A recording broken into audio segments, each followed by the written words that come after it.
بسم اللہ الرحمن الرحیم. ہارون رشید عرض کر رہا ہوں. یہ عمران خان کی خود نوشت کا دوسرا باب ہے. یہ بہت طویل ہے اور یہ آج بھی نہیں ختم ہوگا. مجھے حیرت ہے اس میں زیادہ دلچسپی آپ نے لوگ نہیں لے رہے. وہ اپنا یہ آپ کی اس کی تربیت کا ایک ذریعہ ہو سکتا ہے. اس میں بہت اہم نکات اٹھائے گئے ہیں, تاریخ سے بحث کی گئی ہے. کچھ تو فائر وال کا کمال ہے جیسے میں کہتا ہوں, مگر یہ کہ لوگوں کو اطلاع دیں, بتائیں, اور تاکہ نوٹیفیکیشن کو ملے. کچھ کو ملتا ہے, کچھ کو نہیں ملتا. بہت سے لوگ شکایت کرتے ہیں, زیادہ تر کو نہیں ملتا. بہرحال یہ دوسرا باب میں پڑھتا ہوں. یہ دوسروں کو آپ بھیجیں گے تو ہی مسئلہ حل ہوگا. ویسے جو آپ مناسب سمجھیں, تھوڑی سی ایک بٹن دبانے میں کیا دیر لگتی ہے. بسم اللہ الرحمن الرحیم. 1920 کے عشرے سے کانگریس کے اندر برپا سیاسی جنگیں مسلمان جماعتوں سے ناروا مطالبات پر منتج ہوئیں. تحریک خلافت کے بعد ہندو مسلم اتحاد ختم ہو گیا. اس لیے کہ ہندو انتہا پسند ذمہ دار ٹھہرائے گئے. ہندو مسلم مفاہمت کو انہوں نے تباہ کر ڈالا.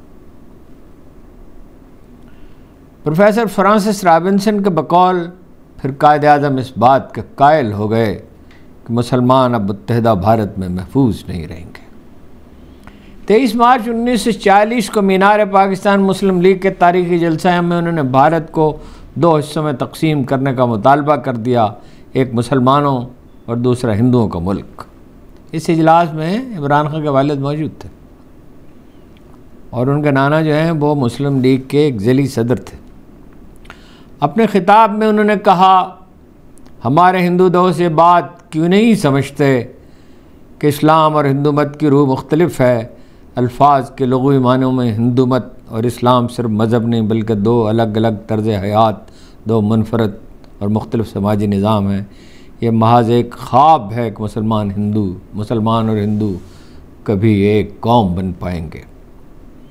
انہوں نے مزید کہا, ہندو اور مسلمان 2 مختلف مذہبی فلسفوں, رواجوں اور ادبی ورثوں کے حامل ہیں. وہ باہم شادیاں نہیں کرتے, کھانا تک ساتھ نہیں کھاتے. ان کا تعلق 2 مختلف تہذیبوں کے ساتھ ہے جو متصادم نظریات اور تصورات پر مبنی ہیں. زندگی کے بارے میں ان کا عقیدہ ہی مختلف نہیں.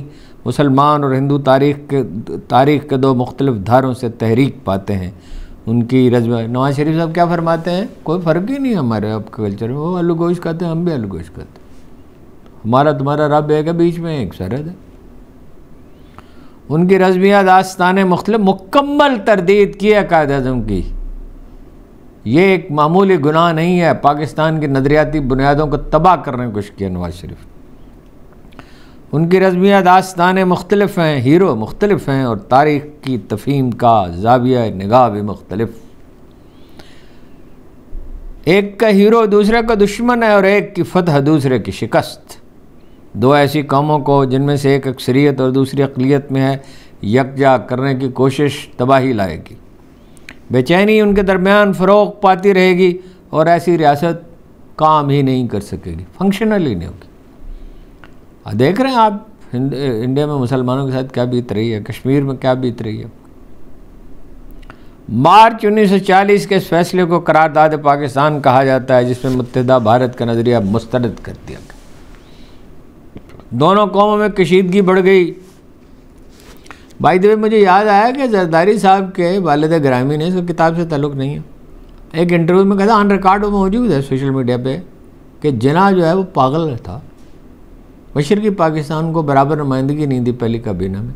محمد علی جناح میرٹ پہ فیصلے کرتے تھے اور مشرقی پاکستان کو اس پہ اعتراض نہیں تھا. اور مطالبات ان کے تھے. بنگالی زبان کے معاملے میں وہ سینسٹیو تھے. بنگال صدیوں سے اپنے بنگالی حکمران سے محروم رہا تھا. انگریز رہے, اس سے پہلے دوسرے لوگ رہے, مغل رہے, تو ظاہر ہے ان کا مطالبات تو تھے, مگر یہ کابینہ پہ کوئی اعتراض کبھی نہیں کیا گیا. دونوں قوموں میں کشیدگی بڑھ گئی. اسی قرارداد میں یہ مطالبہ سامنے آیا کہ ملک کے شمال مغربی اور مشرقی علاقوں پر مشتمل مسلمانوں کی جن میں اکثریت ہے مکمل طور پر خود مختار ریاستیں بنا دی جائیں۔ 7 برس بعد پاکستان وجود میں آ گیا۔ ہر چند قائد اعظم نے شکایت کی کہ کرم خوردہ ہے، ماؤتھی ٹن ان کا تھا، اس لیے کہ کچھ حصے جو پاکستان میں شامل ہونے چاہیے نوچ کر الگ کر دیے گئے۔ نئے وطن کے 2 حصے تھے، مغربی پاکستان اور مشرقی پاکستان۔ بیچ میں 1000 کلومیٹر پر پھیلا ہوا بھارت، پنجاب اور بنگال کے وسیع و عریض خطے تقسیم کر دیے گئے۔ کم از کم 10 لاکھ مسلمان، ہندو اور سکھ قتل ہوئے۔ مسلمانوں نے پاکستان کی طرف سے ہجرت کی، جبکہ سکھ اور ہندو بھارت چلے گئے۔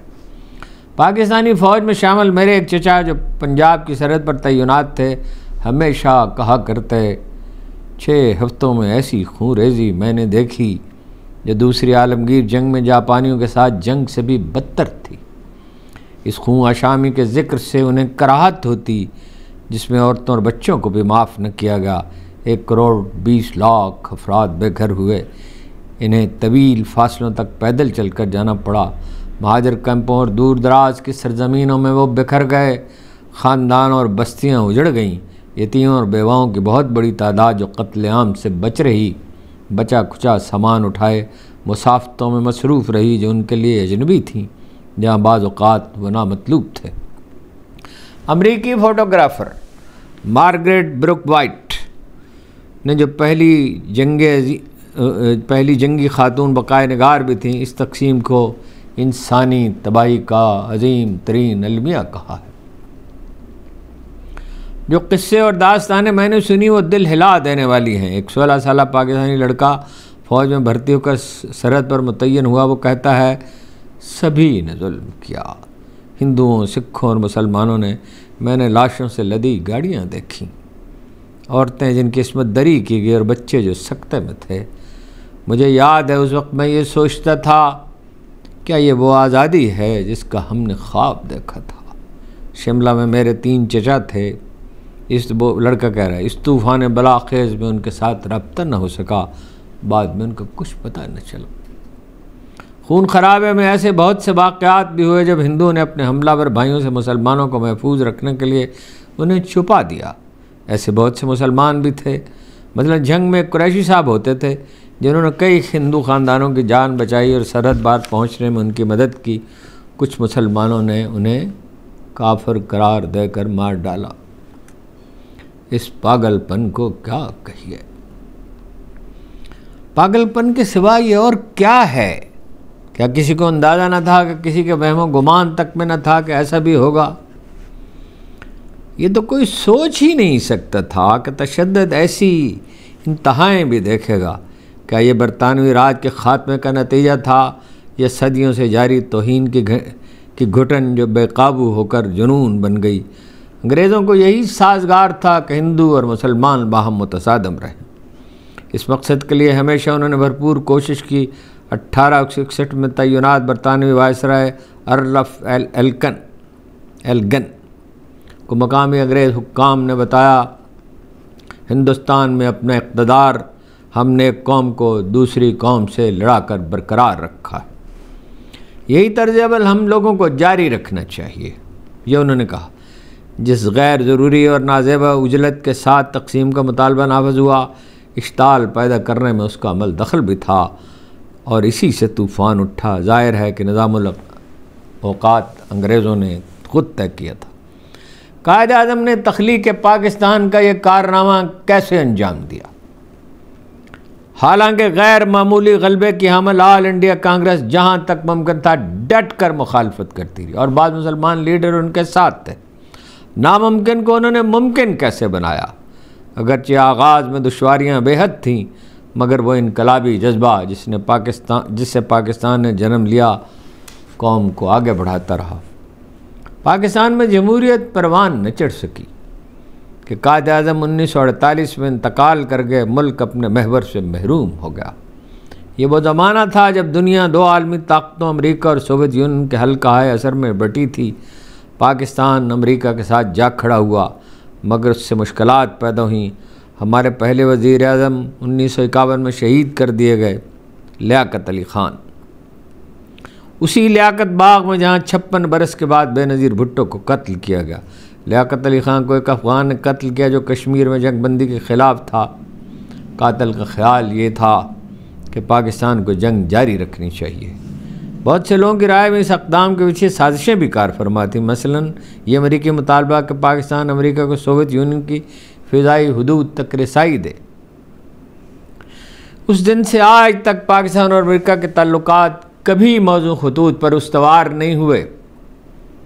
9/11 اور نومبر 2011 میں پاکستان کی ایک سرحدی چوکی پر حملے کے بعد ان مراسم نے اور بھی تباہ کن شکل اختیار کر لی، لیکن اس موضوع پر بعد میں بات کروں گا۔ بھارت کے اولین ماہ سال استحکام کے تھے۔ 1947 سے 1964 تک 17 برس تک نہرو انڈیا کے وزیر اعظم رہے۔ ہمارے ہاں کبھی سیاستدانوں کی حکومت رہی تو کبھی فوج کی، چنانچہ سیاسی ادارے بلوغت نہ پا سکے۔ دوسرے سنگین مسائل اس کے سوا تھے۔ عوام اور اشرافیہ میں گہری خلیج حائل تھی۔ پاکستان کا نظریہ ظاہر ہے کہ غیر منقسم بھارت میں پیدا ہوا اور نظریاتی طور پر اس نے اتر پردیش میں پرورش پائی۔ وہ پاکستان کا حصہ نہیں بن سکتا تھا، حالانکہ تحریک پاکستان کا مرکز تو وہی تھا۔ بعد میں لسانی اور علاقائی تحریکیں اٹھیں۔ مشرقی پاکستان سے بنگالیوں، ایران سے جا ملنے والے صحرا سے ادھر آباد بلوچوں اور افغانستان کے پڑوسی پشتونوں کو مرکز سے جائز شکایات تھی۔ یہ دیکھیے وہ 2011 میں لکھ رہے ہیں، آج کی بات نہیں ہو رہی، 13 برس پہلے اور 14 برس پہلے انہوں نے لکھا۔ شاید اس لیے بھی کہ فوج میں پنجابیوں کی اکثریت تھی، مذکورہ لسانی گروہ یہ محسوس کرنے لگے کہ ان کے اقتصادی اور جمہوری حقوق مجروح ہوئے ہیں۔ مختلف مواقع پر بعض نے ہتھیار بھی اٹھائے۔ مسئلہ یہ بھی تھا کہ ایک ملک کی حیثیت سے ہماری زندگی کی ابتدا جنگ سے ہوئی۔ 1947 میں ہی کشمیر کے تنازع پر بھارت سے لڑائی کا آغاز ہو گیا۔ نتیجہ یہ نکلا کہ فوج کو اس کے تناسب اور حق سے زیادہ اختیار مل گیا، چنانچہ پنجاب کو بھی۔ مگر ایک پہلو اور بھی ہے۔ ابتدائی برسوں کو امید اور جوش و خروش سے کام لے کر ہم ان مشکلات پر قابو پا سکتے تھے۔ اسلام کے مساوات، جمہوریت جیسے اخلاقی اصولوں کی بنیاد پر جو پاکستان کی وجہ تخلیق تھے، ہم ایک جمہوری ریاست تشکیل دے سکتے تھے۔ کم از کم پاکستان کی حد تک انگریز کی تربیت یافتہ افسر شاہی کو جمہوریت گوارا نہیں تھی۔ اپنی قوم کو وہ اس کا مستحق نہ سمجھتے تھے۔ ایسے ماحول میں وہ پروان چڑھے تھے کہ عام آدمی کو تحقیر کی نگاہ سے دیکھتے تھے۔ اب اپنے پرانے آقاؤں کی وہ تقلید کرتے۔ وراثت میں یہ رجحان انہوں نے پایا تھا کہ عام آدمی پر بھروسہ نہ کیا جائے۔ علامہ اقبال کے وژن اور قائد اعظم کے تدبر سے محروم ہو کر ہم غلامی سے ملتے جلتے ماحول کو لوٹ گئے۔ قائد اعظم تو کیا، یہاں کوئی نہرو بھی نہ تھا کہ استحکام کے 2 اشرے مل پاتے۔ پہلا موقع پاتے ہی سول ملٹری افسر شاہی نے جمہوریت کو ٹھوکر ماری۔ 1956 تک دستور نہ بن سکا، اس لیے کہ مغربی پاکستان کی طاقتور اشرافیہ اقتدار میں بنگالیوں کو برابر کا حصہ دینے کے لیے تیار نہیں تھی۔ بنگال کی آبادی مغربی پاکستان سے زیادہ تھی، لہذا 1 یونٹ کا تصور تراشا گیا۔ پورے مغربی پاکستان کو ایک صوبہ بنا دیا گیا۔ مشرقی پاکستان میں اسی سے مایوسی بڑھی اور آخرکار ملک ٹوٹنے کا المیہ رونما ہو گیا۔ 1958 میں فیلڈ مارشل محمد ایوب خان نے 1956 کا دستور منسوخ کر کے اقتدار پر قبضہ کیا اور صدارتی نظام نافذ کر دیا۔ 10 سال وہ اقتدار میں رہے۔ بالآخر ایک بھرپور عوامی تحریک نے انہیں چلتا کیا، جس کی آخر گلیوں اور بازاروں میں ایوب کتا ہائے ہائے کے نعرے گونجتے تھے۔ افسوس کہ اس کی جگہ یا خان نام کے ایک اور جنرل نے لے لی۔ ایوب خانی عہد میں اقتصادی طور پر پاکستان نے ترقی کے مراحل طے کیے اور بدلتا گیا۔ آئلی قوانین سے متعلق بعض قوانین میں انہوں نے ترامیم کی اور معاشرے کے جدید خطوط پر استوار کرنے کی کچھ نہ کچھ کوشش بھی کی، مگر زراعت اور صنعت میں اس عہد کی ترقی سے تھوڑے ہی لوگوں کو فائدہ پہنچا، اکثریت محروم ہی رہی۔ مشرقی پاکستان میں بے چینی بڑھتی گئی، اس لیے کہ سیاسی اور معاشی اعتبار سے بنگالی محروم رکھے گئے۔ حکمران اشرافیہ میں ان کی نمائندگی کم تھی۔ 1971 کا المیہ طویل فوجی اقتدار کا ثمر تھا۔ اس کے علاوہ مغربی پاکستان کے حکمران طبقات کی طرف سے بنگالیوں کو کمتر سمجھا گیا۔ دلچسپ بات یہ ہے، نواب کالا باغ جب مشرقی پاکستان جاتے تھے گورنر مغربی پاکستان کے نمک مرچ تک لے کے جاتے تھے، اتنی حقارت سے۔ وہ تو ہم سے محبت کرتے تھے، ابھی ثابت ہو گیا نا۔ دلچسپ بات یہ ہے کہ معاشی اعتبار سے یہ پاکستان کی تاریخ کا سنہری دور تھا۔ اس دور میں ہماری شرح ترقی سب سے زیادہ رہی، اگرچہ اکثریت خوشحالی سے محروم ہی رہی۔ نظم و نسق کا حال بہتر تھا۔ انگریز اپنے پیچھے باصلاحیت افسر شاہی چھوڑ گئے تھے۔ میں نے اپنے بچپن میں دیکھا اور اپنے والدین سے بات بزاں سنتا بھی رہا کہ تخلیق پاکستان میں جو جذبہ بروئے کار آیا تھا کسی نہ کسی حد تک ان برسوں میں باقی رہا۔ فوجی اقتدار کے ابتدائی برسوں میں بھی شاید ہمارے اس احساس کا سبب یہ بھی ہو کہ ہم پنجاب کے قلب میں تھے۔ ملک کے دوسرے اور دور دراز علاقوں کے دلوں اور دماغوں میں جو لہریں اٹھ رہی تھیں شاید ہم ان سے لا علم تھے۔ جب میں پیدا ہوا پاکستان 5 برس کا ہو چکا تھا۔ لاہور میں اپنے خوشحال خاندان کے ساتھ آسودہ زندگی بتاتے ہوئے ملک کا مستقبل مجھے روشن لگتا تھا۔ ایک خوابناک بچپن تھا، کھیل کود کی آزادی اور تحفظ جو ایک پھیلے ہوئے تکڑے خاندان میں ہوتا ہے۔ زماں پارک کے ارد جہاں میں پلا بڑا، ہرے بھرے کھیت تھے اور آب رواں، ہریالی اور تازہ ہوا اور کھلے میدان، چند ایک ہی مکان تھے، سب ایک خاندان کی طرح، لہذا یہ ایک فارم ہاؤس میں رہنے کے مترادف تھا۔ زماں پارک میں سب سے پہلا مکان میرے نانا کے بھائی نے بنایا تھا جن کا نام احمد زماں تھا۔ 1947 میں ہجرت کے بعد میرے نانا کا خاندان یہی آن بسا۔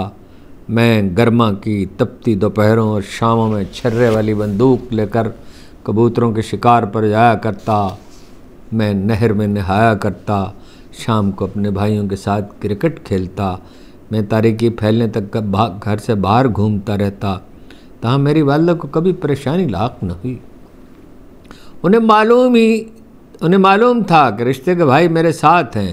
دودھ کے لیے ہر گھر میں گائے یا بھینس پالی جاتی۔ آج زماں پارک لاہور کے وسط میں واقع ہے۔ شہر دور دور تک پھیل گیا ہے۔ ہرے بھرے شاداب کھیتوں میں جہاں گیہوں اور دھان کی بالیوں پر ہوائیں کبھی گیت گایا کرتی، صرف ایک چھوٹا سا پارک بچ رہا ہے۔ تب آسمان پر چمکتے ستارے بہت قریب نظر آتے تھے کہ ہاتھ بڑھاؤ اور چھو لو۔ اب صحن میں کھڑے ہو کر بات کریں تو آواز بلند کرنا پڑتی ہے۔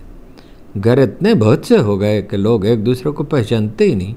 اب بھی لڑکے بالے نہر میں نہاتے ہیں مگر اس کا پانی آلودہ ہے۔ برسات کی بارش کے بعد مٹی اب بھی مہک اٹھتی ہے، لیکن پھر ہوا میں ڈیزل اور پٹرول کا دھواں گھل جاتا ہے اور ہم ان زمانوں کو یاد کرتے ہیں جب فضا کی پاکیزگی بجائے خود کہانی کہتی تھی۔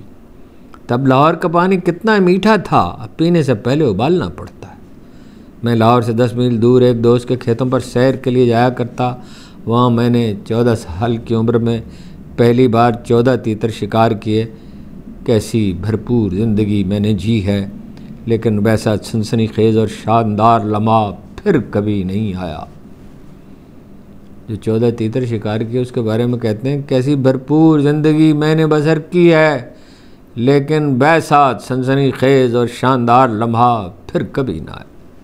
وہ کھیت معدوم ہو گئے، اب یہ علاقہ سیمنٹ اور سریے کا جنگل ہے۔ اب ایسی کوئی جگہ نہیں جہاں ایک فائر سے 14 تیتر زمین پر گریں۔ جنگل کٹے، پرندے ہجرت کر گئے، ہوائیں زہر آلود ہوئیں اور پانی بھی۔ زندگی گزارنے کا یہ کون سا طریقہ ہے جو ترقی اپنے ساتھ لائی ہے؟ بال کا شعر یاد آیا، یہ ان کتابیں نہیں لکھا۔ چہروں پہ جو سرخی نظر آتی ہے سرے شام، یا غازہ یا ساغر و مینا کی کرامات۔ میری والدہ ہر شام ہم بچوں کو میری نانی اماں کے پاس بھیجا کرتے ہیں۔ یہ سب سے زیادہ سہانا وقت ہوتا ہے۔ ہماری زندگیوں میں رونما والی ہر چیز کا انہیں علم ہوتا ہے، یعنی ان کی نانی اماں کو۔ ہم بچوں کے ہر معاملے میں وہ شریک تھیں اور ہم ہر وہ بات ان سے کہہ دیتے جن کا اظہار اپنے والدین کے سامنے کر نہ سکتے تھے۔ 100 سال کی عمر میں انتقال ہوا، تب بھی ذہنی طور پر وہ پوری طرح متحرک اور بیدار تھیں۔ ان کی زندگی میں وہ ساری رونق شاید اس بے پناہ محبت اور بے حد انس و الفت کی وجہ سے تھی جو ان کے بچوں، نواسے نواسی اور پوتے پوتیوں کے طفیل انہیں حاصل تھی۔ شفقت کے دریا جو ہمہ وقت بہا کرتا، شاید وہ اور جی لیتیں، لیکن 1985 میں میری والدہ کا انتقال ہوا تو صدمے کی شدت نے انہیں آ لیا۔ وہ ان کی سب سے چھوٹی اور پیاری بیٹی تھیں۔ ہمیں ایسا لگا کہ انہوں نے اب دنیا کو تج دینے کا فیصلہ کر لیا ہے۔ وہ اپنے بستر پر لیٹی رہتیں اور اٹھنے سے انکار کر دیتیں۔ 3 ماہ گزرے تھے کہ وہ بھی اپنی لاڈلی بیٹی اور میری محبوب ماں کے پاس چلی گئیں۔ ہمارے وطن میں خاندان معاشرے کی کلید ہے۔ اسلام خاندانی نظام کو اہمیت دیتا ہے۔ ماں کے کردار کو ایک تقدیس دے کر اللہ نے خاندان کو بڑی قوت بخش دی ہے۔ رسول اللہ صلی اللہ علیہ وسلم کے الفاظ یہ ہیں، جنت ماں کے قدم تلے ہے۔ یہ بھی ارشاد کیا تھا کہ اولاد کے حق میں باپ کی دعا سب سے زیادہ قبول کی جاتی ہے، یہ بھی کہ جو بڑوں کا احترام اور چھوٹوں کا لحاظ نہ کرے وہ ہم میں سے نہیں۔ میری زندگی پر سب سے زیادہ اثر میری والدہ کا ہے۔ ہم 5 بہن بھائی تھے اور میں ان کا اکلوتا فرزند۔ وہ ایک مکمل ماں تھی، ہر چیز اپنے خاندان پر قربان کر دینے والی۔ مجھے خوب یاد ہے کہ میں اپنے زخم ان سے چھپا لیا کرتا تاکہ انہیں صدمہ نہ پہنچے۔ میں 8 برس کا تھا۔ میں اور میرے رشتہ کے بھائی ایک شہتوت کے باغ میں تھے۔ باغبان اچانک آ پہنچا۔ میری ران درخت سے چھلانگ لگانے کی کوشش میں ایک سے دوسری شاخ پہ جا گرا۔ تیز دھار ٹہنی سے میری ران کافی گہرائی تک کٹ گئی۔ خون کی بڑی شریان بمشکل کٹنے سے محفوظ رہی تھی۔ گھر پہنچا تو یہ گھاؤ میں نے چھپا لیا۔ میں چاہتا تھا میری ماں کو دکھ نہ پہنچے، ایسی الفت تھی ہم ماں بیٹے کے درمیان۔ میں کوئی ایسا کام نہ کرنا چاہتا تھا جس سے وہ ناراض ہوں۔